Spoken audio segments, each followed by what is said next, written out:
Hey everyone, welcome back. Today we're diving into something kind of unexpected, National Daughters Day. Yeah, it might seem like just another day for, Hallmark cards and social media posts. Right. But with the sources, we've got YouTube videos, articles, even research papers. I have a feeling there's more to it than meets the eye. What do you think? Absolutely. I mean, just think about it. The very idea of needing a day to celebrate daughters says a lot about, well, history, societal norms, all of that. Yeah, I see where you're going with this. Like, why daughters specifically? Exactly. In many cultures, Yeah. historically, sons were the prized gender, Yeah. heirs, providers, carrying on the family name. Daughters, not so much. Wow, yeah. So you're saying that just having a Daughter's Day is kind of a statement in itself? It is.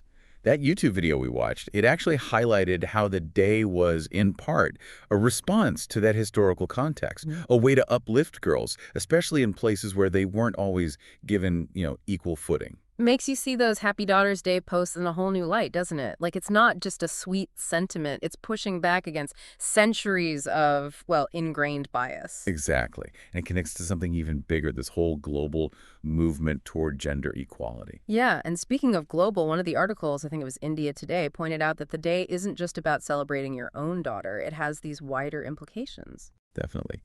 The bonus fact in the sources, it's actually mentioned how National Daughters Day is part of a trend, Mother's Day, Father's Day, these family-centered days. But this one, it sparks conversations about things like, well, for example, in India, sex-selective abortions, the protection of girls, their education, things that unfortunately are still huge issues. It's almost like a yearly reminder to take stock, to challenge the status quo. Right. And it goes beyond just, laws and policies. It gets into how we think about gender, the messages we send to kids. A lot of the psychology articles we pull, they highlighted that. Oh, yeah, how celebrating daughters, even in small ways, can have a huge impact on their self-esteem. Yeah, that really stood out to me too. Like those seemingly small acts of love and affirmation, those are the building blocks of confidence, wouldn't you say? Absolutely. And research actually backs that up. One study we looked at said that when girls feel seen and heard by their parents, really listened to, they're more likely to embrace challenges, believe in their abilities. Like that inner voice that says, I can do this, it gets stronger. And that's what we want for all daughters, right? Yes. That unshakable belief in themselves. I mean, some of those ideas from the YouTube video were so simple, but so powerful, like just writing your daughter a letter telling her all the amazing things you see in her. Right. It doesn't have to be complicated. It's just expressing those feelings that, we don't always say out loud. Exactly. And I liked the idea of creating a memory book together, like a visual reminder of all the good times. Exactly. A tangible way to show appreciation. And talking about appreciation, the video also mentioned Malala, the young woman who stood up for girls' education. Right. Her story reminds us that empowering daughters isn't just about words. It's about making sure they have the same opportunities, the same chances to succeed. And education, like she fought for, that's key, right? Knowledge is power, after all.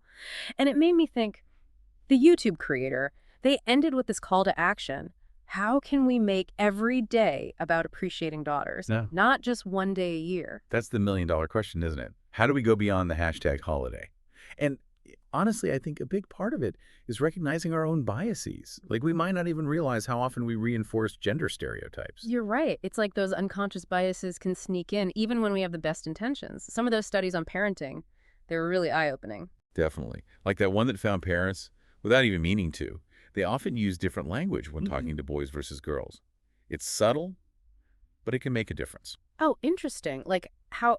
So, give me an example. Well, for instance, think about how often we praise boys for being brave or independent, while girls, we might compliment them more on their appearance or, being helpful. Now, there's nothing wrong with those qualities, but over time... Over time, those subtle messages add up. Yeah, I see what you mean. So it's about being more conscious, more deliberate with the language we use, even in those everyday moments. Exactly, because it all contributes to how daughters see themselves, what they believe is possible. And we want them to feel empowered to pursue their passions, whatever they may be. Absolutely. And to challenge those old ideas of what girls should be interested in. We've come a long way, but there's still work to do, right? 100%. We need to keep pushing for change, keep having these conversations. It's like we're unintentionally putting them in a box sometimes. Exactly. And we want them to know they can break out of that box, right? Yeah. Be astronauts, CEOs, artists, whatever they dream of. Yes. Dream big. Okay, so we're talking about empowering daughters. And this episode got me thinking, I mean, how do we actually do that? It's a great question. And it's not a one-size-fits-all answer, right? Right. Every daughter's different, every family's different. Right, of course. But I think there are some universal things we can do, like encouraging their passions, whatever it is they love, whether it's sports or science or writing poetry. Yeah, nurture those interests. Exactly. And not just encourage, but celebrate them. Mm. Like really show genuine interest. Because sometimes those passions, they can fizzle out, Yeah, if they don't have that support. totally. And then on the flip side, sometimes those passions, they turn into something more. A career. Right. Or maybe just a lifelong love, something that brings them joy. The point is, by nurturing their passions, we're nurturing their sense of self. And that ties into what we were saying earlier about self-esteem, giving them that foundation to go out and, take on the world. Exactly. And part of that is teaching them to be resilient. Because let's face it, life is full of challenges. Oh, tell me about it. Right. So it's not about shielding them from every hardship. It's about giving them the tools to navigate those tough times. So, like, how to bounce back from setbacks. Yes. And how to advocate for themselves, to use their voice.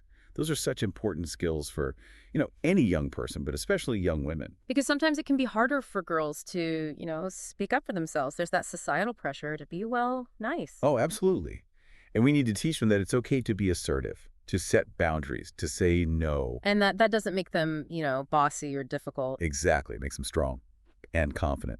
Which brings me to another important point, role models. Oh, yeah. Having those strong female role models is huge. It is. Whether it's their mom, a teacher, an athlete, an Like activist. Malala. Yes, Yeah. Malala. Seeing women in positions of power, seeing women who are breaking barriers, it shows them what's possible. It plants that seed, that belief that they can do it too. So how do we as parents, as mentors, how do we make sure they have those role models in their lives?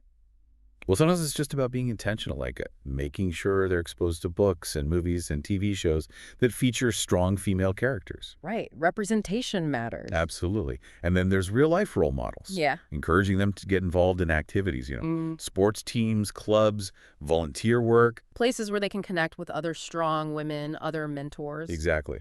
Because it does take a village, right? It's not all on the parents' shoulders. And speaking of villages, I think it's also important to remember the role that community plays in empowering daughters. Oh, 100%. The community they grew up in, the friends they surround themselves with, it all has an impact. And that's something we can influence, right? By creating a supportive, encouraging environment for all girls, not just our own. Exactly. Because it's not enough to just raise our daughters to be strong. Yeah. We need to raise them in a world that celebrates their strength. A world that values their voices, their perspectives, their contributions. And that's where those wider societal changes come in, right? Like, Yeah. we can't just focus on individual empowerment. We need systemic change, too. Absolutely. Things like closing the gender pay gap, ensuring equal access to education and healthcare. And representation in leadership positions. Exactly. We need more women in those rooms where decisions are being made. Because when daughters see women in positions of power, it sends a powerful message. It tells them, hey, that could be me one day. It normalizes it, makes it seem less like an exception and more like, the norm. Exactly. And that's what we're striving for, right? A world where girls can grow up believing that their gender is not a barrier to achieving their dreams. It shouldn't be a factor at all. Exactly. And, it's not just about daughters, it's about sons, too. We need to raise boys who respect women, who see them as equals, who challenge those harmful gender stereotypes. Yes, it's about raising a generation that's going to do better than the generations that came before. More equitable, more inclusive. And I think we're seeing that shift already, slowly but surely. There's a growing awareness, a willingness to have these conversations, to challenge the status quo. Right, like even just having this conversation, this deep dive into National Daughters Day, it's a part of that. Exactly. Knowledge is power. And by sharing these insights, these stories, these research findings, we're contributing to that larger movement for change. And I have to say, I'm feeling hopeful. We've covered a lot of ground today, from the historical context of Daughters Day to the importance of role models and the power of community.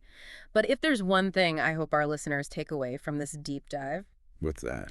it's that we all have a role to play in empowering daughters, whether we're parents, educators, mentors, friends. Or simply members of a community. Exactly. Every interaction, every conversation, every act of kindness, it all makes a difference.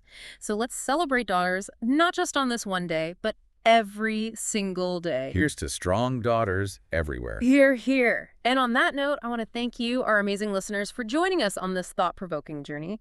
We'll see you next time for another deep dive. Until then, keep those minds curious and those hearts open. And keep those conversations going.